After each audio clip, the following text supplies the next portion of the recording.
Last weekend, my uncle came over to help us figure out why our fridge had started making these weird, ghostly moaning sounds at night.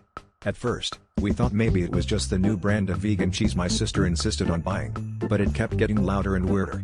My uncle, who once fixed a toaster with a paperclip and a prayer, declared he was up for the challenge and armed himself with duct tape, a wrench, and what he claimed was mechanical intuition. 3 hours later, our kitchen looked like a scene from a low-budget sci-fi movie, and the fridge was more tape than appliance. Finally, after pulling out every shelf and drawer, he found the culprit: my harmonica sandwich from last week, still whistling away as it defrosted. Turns out, the only thing haunted in our house was my lunch. Guess you could say I made myself a jam session.